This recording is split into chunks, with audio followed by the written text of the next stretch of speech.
Je ne sais pas si vous le saviez, mais il existe un outil pour tenir en compte, ou en tout cas, suivre les promesses et la réalisation des promesses des politiciens, notamment du premier ministre canadien Mark Carney. Ça s'appelle le polymètre. Et pour en parler, je reçois en studio Lisa Birch. Elle est du Centre d'analyse des politiques publiques à l'Université Laval. Bonsoir, Mme Birch. Bonjour. Alors, c'est quoi le polymètre, concrètement? Le polymètre est un outil de suivi des promesses électorales. Alors, les gens peuvent aller sur le site Web, ils peuvent choisir un gouvernement et trier les promesses par domaine de politique publique, par verdict, c'est-à-dire si la promesse est en suspens, tenue, partiellement tenue ou bien rompue. Actuellement, le polymètre Carney vient d'ouvrir. Nous allons suivre les promesses pendant les 4 ans. Maintenant qu'il y a un gouvernement majoritaire, il n'est plus minoritaire, alors on s'attend à ce qu'il fait ces 4 ans. Oui.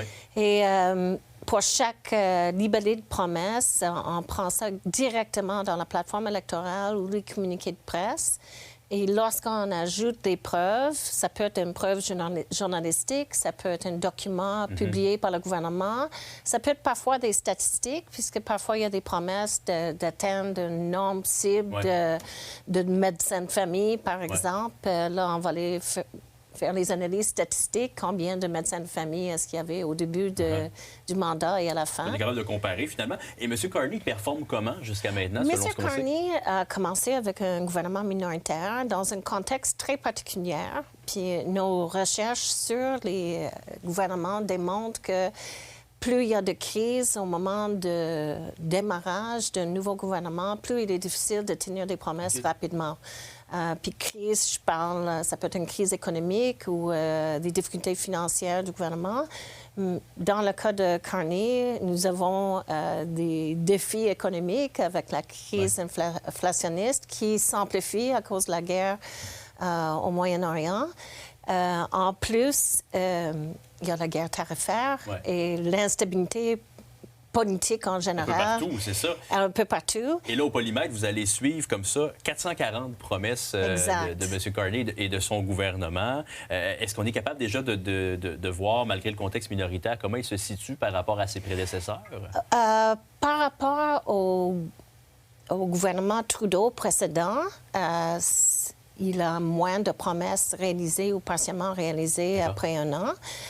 Par contre, parmi les promesses qui sont réalisées, il y en a certains qui sont quand même importants et structurants pour l'avenir. Par exemple, il y a un bloc de promesses qui concerne l'enjeu de l'abordabilité, le coût des maisons et tout ça. La première chose qu'il a mis en œuvre, c'est la création de Maisons Canada, qui est un organisme qui va s'occuper d'accroître rapidement la construction de maisons. Sauf que pour que ça se réalise, il faut qu'il y ait quand même des ententes avec des gouvernements provinciaux, des territoires, les gouvernements autochtones, des municipalités.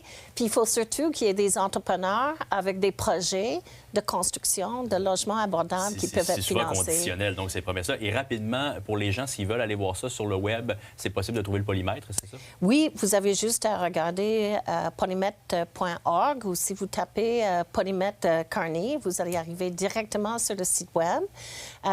Et nous apprécions vos commentaires, votre rétroaction. Alors, si vous avez des choses à nous dire, vous pouvez nous écrire également. Mme Birch, merci d'être passée nous voir.